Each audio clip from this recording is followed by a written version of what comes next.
to workout D. So this workout is a lot more metabolic resistance. Um, you're gonna probably be breathing a lot heavier, and that's okay. Again, we're applying the rest-based training techniques, meaning we push our bodies just hard enough so that we need to take a rest, and then we jump back in the minute we can. So a rest is not anything that lasts minutes on end, okay? If you need to rest minutes on end, you're pushing too hard, and if you feel like you need to puke, you're pushing too hard. We don't want to get to that threshold. The thing I love about rest-based training is that when you're training a muscle, it's using like little soldiers to help, right? So just picture your muscles as little soldiers. So the little soldiers are helping. When you fatigue that muscle and you actually need to put the weight down, that's when these little soldiers call on all of the little soldiers. So then they come back. So rest-based training has actually been super beneficial to help just tone the overall body because you're using a lot more, right? So you're pushing hard enough where you need to rest, but your rests should never be minutes on end. I would say really gauge it to like 30 seconds to maybe 2 minutes, but even at that, like it shouldn't be super long. If it's longer than that, you're pushing probably too hard. So all that to say, let's get into the juice. So today's training, we're going to take some dumbbells. So we'll do walking lunges or static if lunges are not your thing.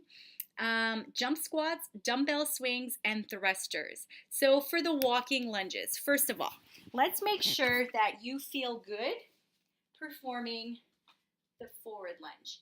If you do not feel good performing a forward lunge, then just do backwards. That's fine. Now, for the walking lunges, there are a few different ways that I like to do this. You can do normal lunges where you're just walking, okay, alternating, or if you really want to burn out one side, I do one-sided lunges. So I'm going to stay on the same side, okay? Did you see that I just kept on the same side? So that's really going to burn out that glute, and the other one's working double time, okay? So you can do walking lunges without weight or hold it goblet style like this, okay, like this. Or you can have weights held at either side like this. Or if you want to challenge it more and hit up your abs, total body, you can have overhead lunges, okay? So it's totally your game. You decide how you're feeling. Now, if the walking lunges don't feel good, but you're able to do reverse lunges, just do reverse lunges. Same thing, right? So you can do just like this or alternating. Same thing, goblet style or overhead. Really just what feels good to you. Next, because I don't have the best memory. Jump squats. Oh, jump squats. Okay, so jump squats. Again, you really want to make sure that you have the base for how to squat. So if I'm squatting, I'm going to actually use my chair. If I'm squatting, my bottom is going down and up, okay? Now, if this is where you're at, that's fine. If you want to challenge yourself, you can put a band around your knees, and do the same thing. For jump squats, it's pretty much like that. We're going to power up. So you're going to sit back and jump up. Sit back and jump up. Now, if you're looking for more of a challenge, take your arms out of the equation. It's all in your legs. Sit back, jump. Sit back, jump. And if you're looking for even more of a challenge, you can do traveling jump squats where you would sit back. Oops, that's my table. Sit back. Just like that. Okay, so again, options are limitless here. See how I'm already catching my breath? Next is dumbbell swings. So what's important about dumbbell swings is that we just practiced how to do the hinge pattern, right? So we're hinging. A dumbbell swing, a lot of people will do this. They squat and swing up, squat and swing up. That uses, that's for a different sport. We're not doing that sport. We want to use our energy effectively. So it's wrist to zipper, in and out, in and out. I'm not powering the weight up overhead. I'm letting my legs drive my arms. That's all, okay? So I'm not muscling the weight. So you want to have the dumbbell pretty much at your getcha. Yeah. And it's hinge. So wrist to zipper, always.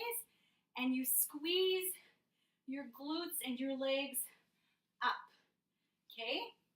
At the top, powered. So that's called pressurized breath. When I'm in the back swing, my breath is already solid. So I'm solid. If you were to punch me in the stomach, it's tight. So when my breath is ready, pressurize, let it out.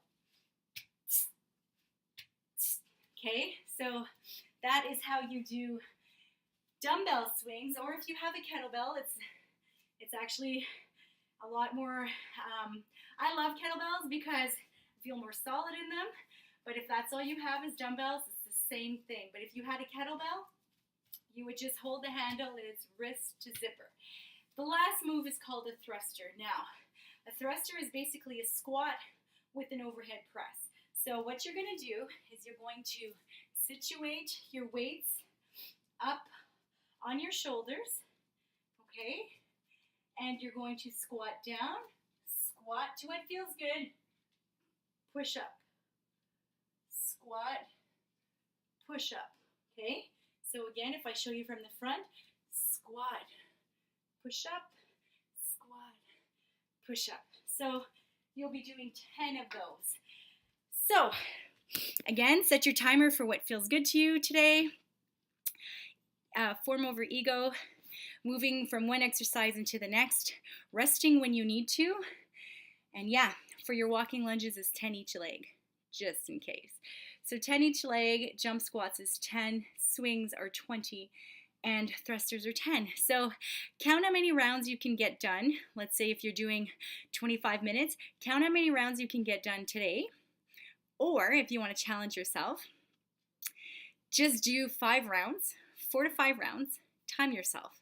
Then next week when you try, set it up the same way and see how you've built your capacity, your metabolic capacity to power through the workouts, and see if you get even more done. So that's all I got for you, ladies.